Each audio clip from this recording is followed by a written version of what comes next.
اعوذ باللہ من الشیطان الرجیم بسم اللہ الرحمن الرحیم۔ السلام علیکم ڈیئر اسٹوڈنٹس، اس نشست میں آپ کے ساتھ میں گفتگو کروں گا rights and duties of states کے متعلق۔ جیسا کہ ہم آلریڈی جانتے ہیں کہ انٹرنیشنل لا میں جو اسٹیٹس ہی primary subjects of international law ہے، تو اسی بنیاد کے اوپر جو تمام کے تمام رائٹس یا ڈیوٹیز ہیں انٹرنیشنل لا میں سمجھے جاتے ہیں، وہ مکمل طور پر عطا کیے گئے ہیں اسٹیٹس کو۔ بہرحال ان کی جو نیچر یا ان کی حیت کے لحاظ سے، ان کی کریکٹرسٹکس کے لحاظ سے یہ رائٹس ہیں یا ڈیوٹیز ہیں، ان کی نیچر ڈیفرنٹ ہے، تو اسی طرح سے ان کی اہمیت بھی فرق آ سکتا ہے،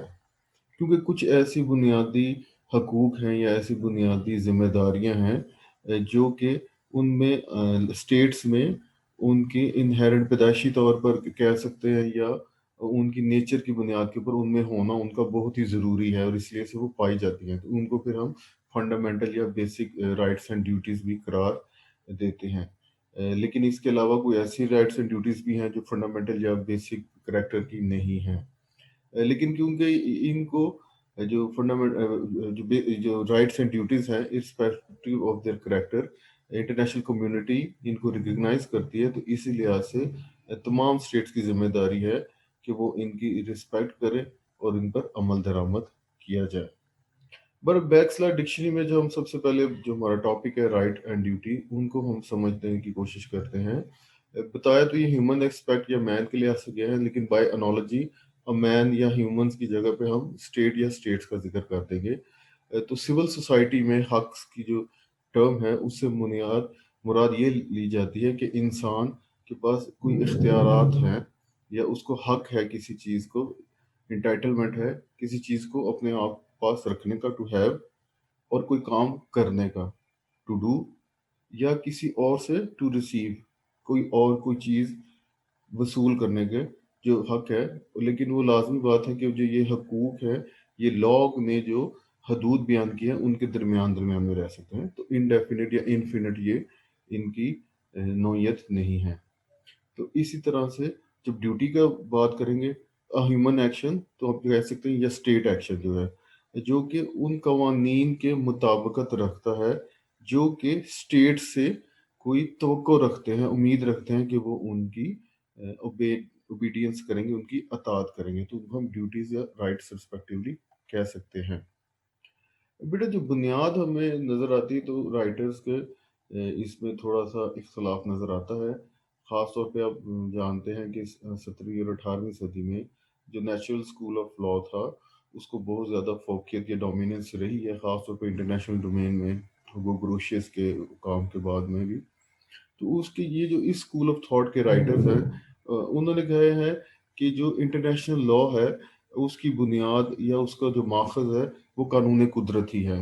تو اسی بنیاد کے اوپر جو اسٹیٹس کے رائٹس اور ڈیوٹیز ان کو عطا کرتا ہے انٹرنیشنل لا کے کسی بھی اصول کے مطابق، تو وہ ایکچولی میں اس کی جو بنیاد ہے وہ یہ قانون قدرت ہی ہے۔ لیکن اس کے اپوزٹ خاص طور پہ ہسٹوریکل اسکول آف تھاٹ یا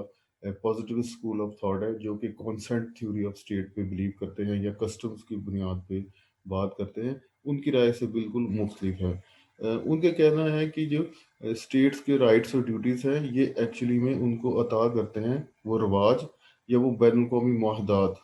جو کہ اوبیسلی اسٹیٹ کی کانسنٹ سے ہی معارض وجود میں آئے ہیں۔ تو اسی بنیاد کے اوپر جب کوئی بین الاقوامی معاہدہ خاص طور پہ کنکلوڈ ہوتا ہے تو تب ہی اس اسٹیٹ کو کچھ نہ کچھ حقوق حاصل ہوتے ہیں۔ تو اس بنیاد کے اوپر وہ کہتے ہیں کہ ماخذ قانون قدرت نہیں بلکہ ریاستیں خود ہی ہیں، کیونکہ وہ خود ہی آپس میں یہ ڈیسائیڈ کرتی ہیں کہ ان کی رسپیکٹیو رائٹس اینڈ ڈیوٹیز کیا ہوں گی۔ بہرحال بیٹا ہم دیکھتے ہیں کہ ماضی میں انٹرنیشنل کمیونٹی انٹرنیشنل لیول کے اوپر کافی زیادہ کوشش کی گئی ہے انہی رائٹس اور ڈیوٹیز کو کوڈیفائی ریٹن فارم میں لکھنے کے لیے، اس کے ہم کافی انٹرنیشنل کانفرنسز دیکھتے ہیں۔ مثال آپ دے سکتے ہیں کہ انسٹیٹیوٹ آف انٹرنیشنل لا 1916 میں اس نے کافی کوشش کی، پھر مونٹیویڈیو کنونشن ہے 1933 کا on the rights and duties of states, اس نے بھی کافی کوشش کی، بلکہ بیان بھی کیے کچھ حقوق اور ذمہ داریاں جو اسٹیٹس کی ہونی چاہیے۔ لیکن بہرحال یہ جو کوششیں تھیں ان کو کامیابی نصیب نہ ہو سکی کسی بھی precise rules of international law کو in respect of rights and duties کو بیان کرنے میں یا ان کو لاگو کرنے میں، کیونکہ وہاں پہ جو اسٹیٹس پارٹیسپیٹس کر رہی تھیں وہی زیادہ اس کے حق میں نہیں تھی، یا ان کو وہ قابل قبول یہ نہیں تھا کہ سبجیکٹ کے اوپر کوڈیفیکیشن کی جائے۔ بہرحال یونائٹڈ نیشن 1945 میں مارد وجود میں آئی، تو اس کے بعد ہم دیکھتے ہیں کہ جنرل اسمبلی نے نومبر 21 1947 کو ایک ریزولوشن پاس کی، جس کے تحت اس کا جو ماتحت ادارہ ہے انٹرنیشنل لا کمیشن، جس پہ اوبیسلی اس کی زیادہ بڑی ذمہ داری کوڈیفیکیشن آف لاز ہی تھی، تو اس کو اس الفاظ کے ساتھ انہوں نے ریزولوشن پاس کر کے اس کی ذمہ داری عائد کی کہ وہ ایک ایسا ڈرافٹ ڈیکلریشن کو ترتیب دیں جو کہ rights and duties of states کے متعلق ہو، اور جس کی بنیاد کے اوپر وہ جو rights and duties of state کے حوالے سے ایک ڈیکلریشن ڈرافٹ تھا، وہ پاناما جو آپ کا ایک لیٹن اسٹیٹ ہے یا ساؤتھ امریکہ کی اسٹیٹ ہے اس نے دی تھی، اس کی بنیاد پر پھر کرے، اور اس حوالے سے اس سبجیکٹ کے اوپر اگر کوئی اور دستاویز یا کوئی ڈرافٹ موجود ہے تو ان کو بھی زیر غور لاتے ہوئے یہ ڈرافٹ کیا جائے۔ تو انٹرنیشنل لا کمیشن نے 1949 میں یہ پریپیئر کر لیا draft declaration of rights and duties of state, اور اس کو جنرل اسمبلی میں 1949 میں ہی پیش کر دیا گیا through the secretary general of United nation. بہرحال جو ابتدائیہ ہے اس ڈیکلریشن کا پریمبل بہت زیادہ اور چیزوں کا ذکر کرنے کے ساتھ ساتھ اس نے اپنا مقصد بتایا کہ کیونکہ اس کی بہت بڑی خواہش ہے کہ جو کچھ certain basic rights and duties of status ہے جو کہ خاص طور پر انٹرنیشنل لا میں جو پیش رفت ہوئی تھی اس دور میں، ان کو سے مطابقت رکھتے ہوئے ان کو فارمولیٹ کیا جائے یا ان کو بیان کیا جائے۔ تو اسی والے سے ہم دیکھتے ہیں کہ ڈرافٹ ڈیکلریشن میں کچھ rights and duties of status کا ذکر ہے، جن میں سب سے پہلے ہم رائٹس آف اسٹیٹس کا اگر ذکر کریں تو پہلے نمبر پہ ہے رائٹ ٹو انڈیپینڈنس۔ تو آرٹیکل 1 بیان کرتا ہے کہ ہر ریاست کا یہ حق حاصل ہے کہ اس کو پوری طور پر آزادی حاصل ہے، اور اسی آزادی کی بنیاد کے اوپر اس کے پاس یہ حق ہے کہ وہ فریلی آزادانہ طور پر کسی بھی دوسری ریاست کی مداخلت یا اس کے حکم کے بغیر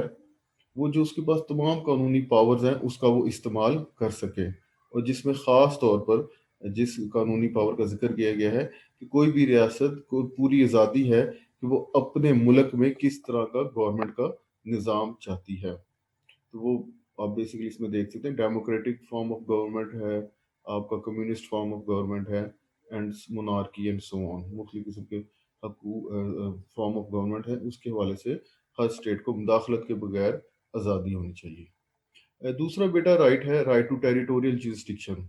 تو آرٹیکل 2 جو ڈرافٹ آف ڈیکلریشن ہمیں بیان کرتا ہے کہ ہر ریاست کے پاس یہ پورا حق حاصل ہے کہ وہ اپنے علاقے، اپنی عوام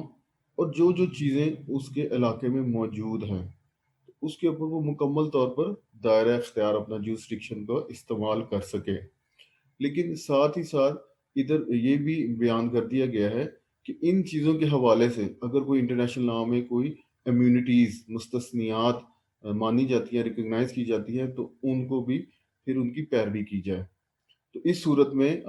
ہم دیکھ سکتے ہیں کہ ڈپلومیٹک امیونٹیز ہیں جس طرح سے، تو اس کے اوپر پھر جورسڈکشن ایکسرسائز ڈپلومیٹس کے اوپر ریاستیں نہیں کر سکتی۔ اسی طرح سے جو ایمبیسیز ہیں وہ بھی part of the territory of that country کو ڈکلیئر کیا جاتا ہے، کہا جاتا ہے جس کی وہ ایمبیسی ہے، تو اس کے اوپر بھی پھر جورسڈکشن جو ہے یا ٹیریٹوریل جورسڈکشن ہے وہ پھر ملک ایکسرسائز نہیں کر سکتا۔ Article 5 right to equality. تمام اسٹیٹس کو ڈکلیئر کر دیا گیا ہے کہ وہ بین الاقوامی تعلقات میں برابری کے اصول کی بنیاد کے اوپر ان کے حقوق ہیں، اور کسی بھی ریاست کو کم یا چھوٹا اپنے سائز، پاپولیشن یا ریسورس کے حوالے سے نہیں سمجھنا چاہیے۔ Right to of self defence article 12 بیان کرتا ہے، تو اوبیسلی سیلف ڈیفenس ہوتا ہی ہے اگینسٹ اگریشن۔ تو اگر کسی ملک کے اوپر کوئی دوسرا ملک حملہ کر دے، آرمڈ اٹیک کر دے اسلحہ کے ساتھ، تو پھر انڈیویجول طور پر یعنی کہ اس اسٹیٹ کو بھی اس کو ریٹیلیٹ یا اس پہ اپنے آپ کو بچانے کے لیے سیلف ڈیفenس کا حق حاصل ہے، اور اس کے ساتھ ساتھ کولیکٹیو طور پر مختلف ریاستیں بھی سیلف ڈیفenس کے معاہدات بھی کر سکتے ہیں اور اس طرح سے اس آرمڈ اٹیک کے خلاف کارروائی بھی کر سکتے ہیں۔ بل بیٹا اس جو آرٹیکل 12 کی لینگویج ہے تو انٹرنیشنل کمیشن نے ہی بتایا ہے کہ انہوں نے جو چارٹر آف یونائٹڈ نیشنز ہے اس کا آرٹیکل 51 کی بنیاد کے اوپر اس کو لکھا تھا۔ نیکسٹ بیٹا اسی ڈرافٹ ڈیکلریشن میں جو ڈیوٹیز بتائی گئی ہیں اسٹیٹس کی، تو پہلی ڈیوٹی ہے ٹو ریفرین فرام انٹرونشن۔ تو آرٹیکل 3 ہمیں بیان کرتا ہے کہ ہر ریاست کی یہ ذمہ داری ہے کہ وہ مداخلت سے پرہیز کرے کسی بھی ریاست کے اندرونی معاملات میں، اور وہ بیرونی جو تعلقات قائم کرتے ہیں اس والے سے جو فیصلہ لیتے ہیں اس میں کسی کو بھی مداخلت کرنے کا اختیار ریاستی لیول پر نہیں ہے۔ دوسری ڈیوٹی ہے to refrain from fomenting civil strife. تو آرٹیکل 4 بیان کرتا ہے کہ ہر ریاست کو چاہیے کہ وہ اجتناب کرے کسی بھی ملک کی ٹیریٹری یا علاقے کے اندر ایسی کوئی بھی کوشش میں یا ابھارنے میں جس کے نتیجے میں خانہ جنگی سول اسٹرائف جھگڑے کو کہتے ہیں، وہ خانہ جنگی اس ملک میں نہ ہو، تو اس کو کسی بھی طرح سے انہوں نے نہ ترغیب دینی ہے اور نہ ہی ابھارنا ہے۔ اور اس لیول پہ نہ صرف کسی دوسرے ملک کی ٹیریٹری میں سے اجتناب کرنا بلکہ اپنے ملک کی ٹیریٹری میں ایسی کوئی سول سٹرائف کی بنیاد کے اوپر کوئی تنظیمی ڈھانچہ یا کوئی بھی ایکٹیویٹی پلاننگ کی حد تک بھی ون ہو رہی ہے یا مالیاتی طور بھی ہو رہی ہے، تو ان تمام ایکٹیویٹیز کو اپنے علاقوں میں بھی ہونے سے روکنا ہے جس کی بنیاد کے اوپر دوسری اسٹیٹ میں خانہ جنگی شروع ہو سکتی ہو۔ تیسرے نمبر پہ بیٹا جو انسانی حقوق ہیں اور بنیادی آزادیاں ہیں ان کا احترام کرنا ہر ریاست کی ذمہ داری ہے۔ تو آرٹیکل 6 ہمیں بتاتا ہے کہ جو ہر ریاست کی یہ ذمہ داری ہے کہ اس کی جورسڈکشن دائرہ اختیار میں جو بھی پرسن، سٹیزن کا ذکر نہیں بیٹا، پرسن کا ذکر ہے، تو اس کے جورسڈکشن میں جو بھی عوام یا لوگ شامل ہیں موجود ہوں تو ان کے جو بنیادی انسانی حقوق ہیں اور بنیادی آزادی ہیں ان کا احترام کیا جائے، اور اس سلسلے میں کوئی بھی تخصیص نہ کی جائے نسل کی بنیاد کے اوپر، جنس کی بنیاد کے اوپر، زبان کی بنیاد کے اوپر یا مذہب کی بنیاد کے اوپر۔ بہرحال یہ جو duty for respect for human rights and fundamental freedom ہے، تو انٹرنیشنل کمیشن نے اس موقع پر اظہار بھی کر دیا ہے کہ جنرلی جو یونائٹڈ نیشن کے چارٹر کے آرٹیکلز ہیں، جس طرح سے article 1 clause 3، article 13 clause 1 para B, article 55 clause C, article 76 clause C, ان سے ان کو اس کی ترتیب دی گئی ہے، اور universal declaration of human rights ہے اس کو تو عمومی طور پر اس کا انحصار کرتے ہوئے اس کو لکھا گیا ہے۔ چوتھی ڈیوٹی جو بیٹا ہر ریاست کے اوپر ہے کہ ٹو انشور انٹرنیشنل پیس۔ تو آرٹیکل 7 اس ڈرافٹ ڈیکلیریشن کا ہمیں بتاتا ہے کہ ہر ریاست کی ذمہ داری ہے کہ جو بھی کنڈیشنز ایسی اس کے علاقے میں موجود ہیں اس طرح سے انہوں نے ان حالات کو برقرار رکھنا ہے جس کی بنیاد سے یا جس کی وجہ سے جو بین الاقوامی امن ہے یا جو آرڈر ہے اس میں کوئی بھی قسم کی مداخلت یا خطرہ اس کو لاحق نہ ہو سکے۔ ادر جگہ آرڈر آپ پڑھیے گا۔ پانچویں نمبر پہ ڈیوٹی ہے to settle disputes by peaceful means. تو آرٹیکل 8 کیونکہ ریاستیں انسانوں پر ہی مشتمل ہے اور انسان ہی ایکٹ کرتے ہیں انڈیویجولز ریاستوں کی جو ایک ابسٹریکٹ کانسیپٹ کے لحاظ سے، تو اس طرح سے انسان جس طرح جھگڑے کرتے تو ریاستوں میں بھی جھگڑے ہو سکتے ہیں، ڈسپیوٹ رائز ہو سکتے ہیں، لیکن بہرحال ہر ریاست کی یہ ذمہ داری ہے کہ اگر کوئی ایسے ڈسپیوٹس بنتے ہیں تو ان کو حل کرنے کے لیے اس نے پیسفل ذرائع کا استعمال کرنا ہے، اس طریقے کے تحت کہ بین الاقوامی امن، تحفظ اور انصاف ہے اس کو کسی طرح سے بھی خطرہ لاحق نہ ہو سکے۔ اس کے لیے ماخذ یا سورس کوٹ کیا گیا ہے article 2 class 3 of the charter of the United Nations. پھر ہر ریاست کی جو چھٹی ذمہ داری ہے to refrain from resorting to war. تو آرٹیکل 9 کے مطابق اب کسی بھی ریاست کو چاہیے کہ اجتناب کرے ایک نیشنل پالیسی کے تحت، کہ اس کی یہ نیشنل پالیسی نہ ہو کہ وہ جنگ و جدل میں انوالو ہو سکے، تو ایسی پالیسی ان کو نہیں رکھنی چاہیے۔ اور اسی طرح سے دوسری ریاستوں کی جو علاقائی سالمیت ہے، ان کی سیاسی آزادی ہے، اس کو بھی پوری طرح سے کسی طرح سے بھی اس کو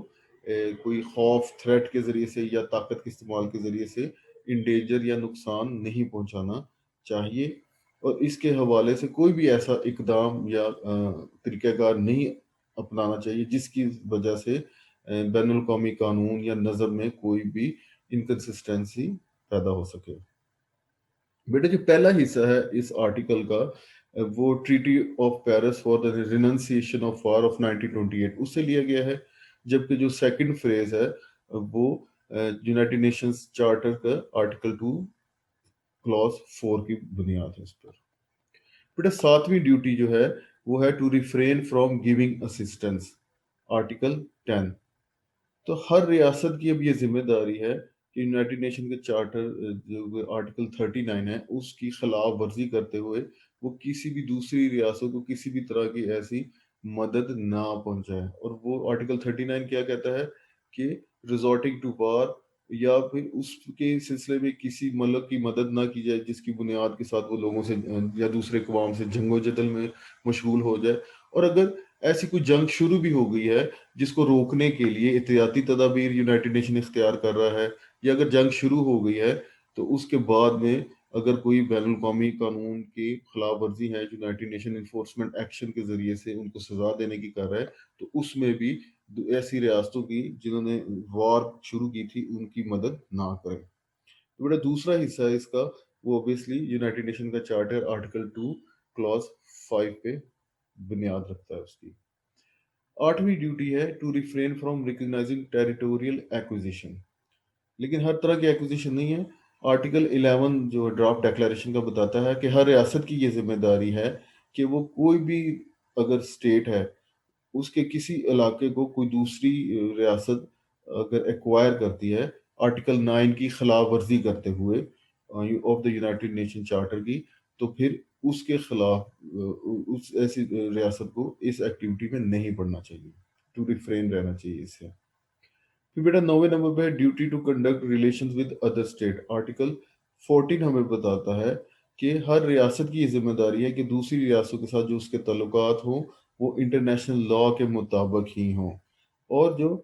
پرنسپل آف سوورینٹی ہے کہ ہر ریاست کا اپنا اقتدار اعلیٰ ہے، لیکن اوبیسلی وہ اقتدار اعلیٰ تابع ہے انٹرنیشنل لا کی سپرمیسی سے۔ پھر بیٹا 10ویں ڈیوٹی جو بیان کی گئی ہے to carry out obligations in good faith, تو اوبیسلی ہمیں پتہ ہے کہ نیت درست ہونی چاہیے، اور کرمنل لا میں گڈ فیتھ کے متعلق کافی زیادہ بات چیت ہو چکی ہے۔ تو article 13 of the draft declaration on the rights and duties of status بتاتا ہے کہ ہر ریاست کی ذمہ داری ہے کہ جو اس کی ذمہ داریاں ارائز ہوتی ہیں ٹریٹیز، بین الاقوامی معاہدات یا ادر سورسز آف انٹرنیشنل لا کے مطابق، تو اس کو چاہیے کہ وہ ایک تو ان کو نیک نیتی کی بنیاد کے اوپر ان پر عمل کریں، اور دوسرا یہ ہے کہ اپنے آئین یا دوسرے قوانین میں اس ڈیوٹی سے بچنے کے لیے کوئی ایسی قانون سازی نہ کریں، اور اگر قانون موجود بھی ہے تو انٹرنیشنل لیول پہ اپنی ذمہ داری سے بچنے کے لیے ان کا سہارا نہ لیا جائے۔ اور جو فریز ہے treaties and other source of international لا، وہ یونائٹڈ نیشن کے چارٹر کا جو پریمبل ہے اس سے لیا گیا ہے۔ پہلا فریز جو ہے وہ جو بین الاقوامی اصول ہے جن کو اچھی طرح جانتے ہیں، pacta sunt servanda, that agreements should be kept, وہ اس کی بنیاد ہے۔ اور جو لاسٹ اس کا فریز ہے وہ permanent Court of International justice, جو کہ لیگ آف نیشن کے تحت انٹرنیشنل کورٹ تھی، اس نے جو اپنی ایڈوائزری اوپینین دی تھی 1932 کا ایک کیس تھا، treatment of Polish nationals and other persons of Polish origin, تو اس کی جو Permanent Court of International Justice کے جو الفاظ ہیں اس کا انہوں نے سہارا لیا ہے۔ بہرحال بیٹا یہ جو articles of the draft declaration تھے یہ عمومی جو اصول ہیں انٹرنیشنل لا کے وہ بیان کرتے ہیں، لیکن ان اصولوں کی بنیاد کے اوپر اوبیسلی آگے بھی کام ہونا تھا کہ ان کی جو ایکسٹینٹ ہے کتنی حد تک وہ پھیلاؤ ان کا کیا ہو سکتا ہے، اور موڈیلٹی سے مراد ہے کیا پروسیجرل اسپیکٹ ہے کہ ان پہ اپلائی کرنے کے لیے ضروری ہے، تو اس کے لیے اوبیسلی اس سے زیادہ آگے پریسائز رولز کی ریکوائرمنٹ تھی۔ کمیشن نے تو اپنی جنرل اسمبلی کو سیکرٹری جنرل کے تھرو پیش کر دی، لیکن ایون جنرل اسمبلی نے بھی اس کے حوالے سے کوئی ریزولوشن پاس نہیں کی، یعنی کہ ڈیکلیریشن کو اڈاپٹ نہیں کیا۔ اگر وہ اڈاپٹ کر بھی لیتے تو چلے، ہم جس سورسز آف انٹرنیشنل لا میں دیکھ چکے ہوئے ہیں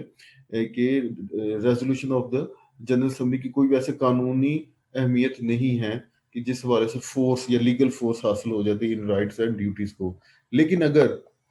یونینیمس متفقہ طور پر یہ اسمبلی اس کو اڈاپٹ کر لیتی، یا بہت زیادہ جو اکثریت کی بنیاد پر ممبرس کی تھی وہ اس کو اگر ووٹ کے ذریعے کر لیتی، اور سابقہ جو آنے والی ریزولوشن تھی ان میں پھر ان کا سہارا لیا جاتا، جس کی بنیاد کے اوپر ہم دیکھ سکتے تھے کہ ڈرافٹ ڈیکلریشن کی بھی کے تحت جو رائٹس اینڈ ڈیوٹیز تھی ان کو بھی اہمیت ملتی اور فردر ان کو لیگل فورس بھی حاصل ہوتی. لیکن بہرحال ان رائٹس اینڈ ڈیوٹیز کو قانونی حیثیت یا لیگل فورس دینے کے لیے ایک ملٹی لیٹرل کنونشن کی ضرورت ہے، تاکہ ان کے پیچھے ایک سورس آف انٹرنیشنل لا یعنی کہ ٹریٹی کو بھی درجہ حاصل ان کو ہو سکے. بالا رائٹر کے بقول ایسا کنونشن جب بھی ہو تو اس میں مکمل طور پر ایک لسٹ بیان کر دی جائے رائٹس اینڈ ڈیوٹیز کی آف دا اسٹیٹس، جو کہ تمام کے تمام جو ریاستیں ہیں ان کو ایکسیپٹیبل ہو، اور جو بھی اگر کوئی ایسی کنفیوژن ارائز ہوتی ہے انٹرنیشنل ریلیشن میں تو اس سے چھٹکارا حاصل ہو سکے. پر بیٹا ہم جیسا سمجھتے ہیں کہ آج کل کے دور میں بلکہ ہمیشہ سے جو معیشت ہے اس کو بہت زیادہ بنیادی اہمیت حاصل رہی ہے، ریسورسز جس کی بنیاد پر زندگی اچھے طریقے سے گزر سکے. تو خاص طور پر جب ہم پچھلی صدی میں 1970 کی دہائی کی بات کریں تو اس کو تو ویسے بھی decade of international economic policy یا ڈپلومیسی کا درجہ دیا گیا. وہ اس دوران میں معیشت کی بنیاد کے اوپر کافی زیادہ کوششیں ہوئیں کہ معاشی اصولوں کو اس طرح سے کے تحت رائٹس اینڈ ڈیوٹیز کا تعین کر دیا جائے، اور خاص طور پر جو ڈیولپمنٹ کنٹریز ہیں کہ ان کی ترقی کے لیے انٹرنیشنل لیول پر کوششیں ہونی چاہیے. تو ہم دیکھتے ہیں کہ گورنمنٹ کے ہائیسٹ لیولز پہ اور ایون یونائٹڈ نیشن پہ بھی اس حوالے سے اس کو کافی زیادہ فوقیت جو دنیا کے معاشی یا معیشت کے مسائل سے ان کو دی گئی. تو اس حوالے سے دیکھتے ہیں کہ new international economic order NIEO، اس کے لیے ایک ڈیمانڈ رکھی گئی ریاستوں کی طرف سے آفیشلی طور پر، جب یہ United Nation Conference on Trade and Development number 3 conference ہوئی تھی، جو کہ سینٹیاگو چلی میں 1972 میں ہوئی تھی، اور جس کے پیچھے جو ممالک تھے ان میں افریقہ، ایشیا اور ساؤتھ امریکہ یا لاطینی امریکہ کے ممالک تھے. ان کے پرزور اصرار پر الٹیمیٹلی جنرل اسمبلی کا ایک اسپیشل سیشن، چھٹا اسپیشل سیشن بلایا گیا 1974 میں، جس میں بین الاقوامی معاشرتی کوآپریشن تعاون کے لیے کافی غور و غوض کے جو میٹرز ہیں ان پر غور و غوض کیا گیا. بہرحال اس جو اسپیشل سیشن نے پھر مئی 1 1974 کو نیو انٹرنیشنل اکنامک آرڈر کو اسٹیبلش کرنے کے لیے ایک ڈیکلریشن کو اڈاپٹ کیا، جس میں ان اصولوں کا ذکر کیا گیا تھا جس کی بنیاد کے اوپر یہ نیو انٹرنیشنل اکنامک آرڈر مارد وجود میں آیا. ساتھ ہی ساتھ اسی سیشن نے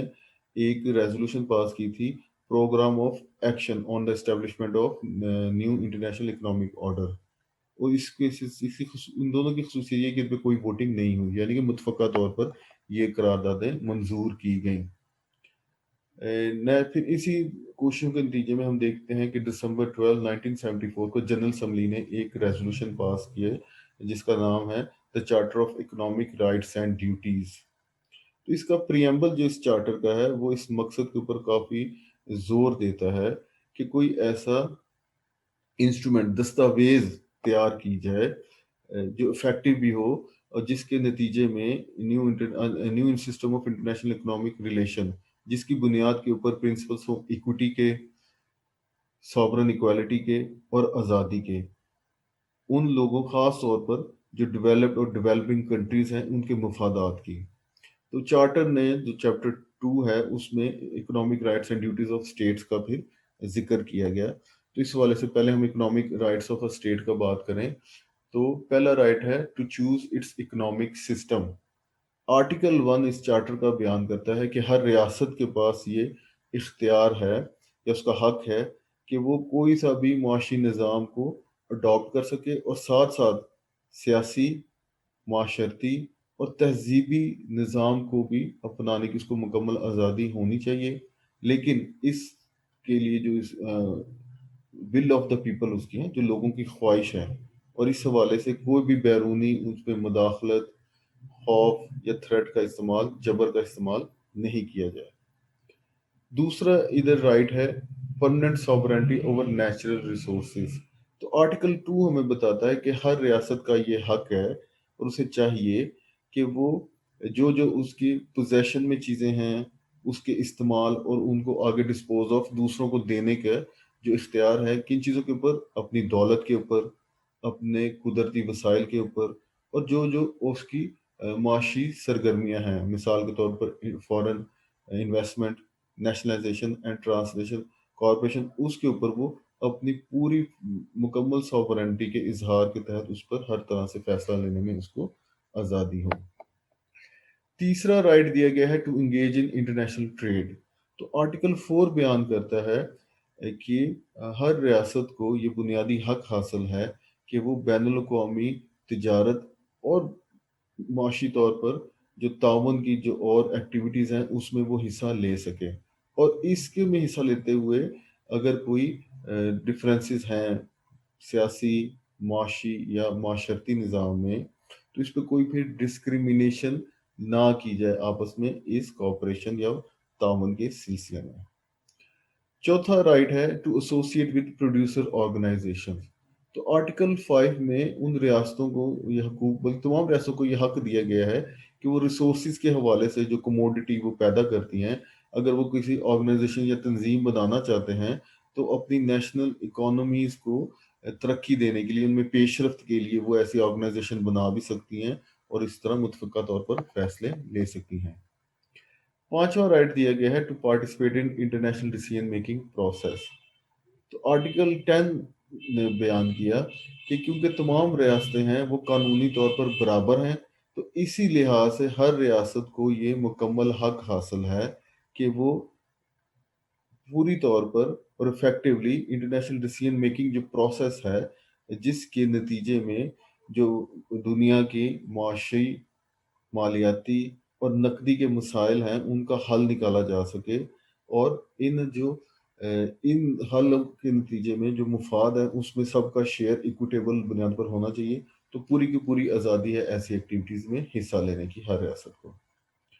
چھٹا رائٹ ہے ٹرانسفر آف ٹیکنالوجی۔ تو آرٹیکل 13 بیان کرتا ہے کہ ہر ریاست کا بنیادی حق ہے کہ جو سائنس اور ٹیکنالوجی میں جو ترقی یا ایڈوانسمنٹ ہوتی ہیں تو اپنی معاشی اور معاشرتی سرگرمیوں کو بڑھانے کے لیے، اس میں پیش رفت کرنے کے لیے اس کو پورا اس کو حق حاصل ہے کہ اس کے فوائد جو ہیں ان کو بھی دیے جائیں، بینیفٹس۔ بیٹا سیکنڈ نمبر پہ ہم بات کریں گے کہ اسی چارٹر کے تحت جو economic duties of states declare کی گئی۔ تو پہلی ڈیوٹی ہے of promotion, expansion and liberalisation of world trade, article 14۔ تو ہر ریاست کی یہ ذمہ داری قرار دی گئی ہے کہ بین الاقوامی تجارت کی لبرلائزیشن، آزادی میں، ایکسپینشن اس کی بڑھوتری میں، ان اسٹڈی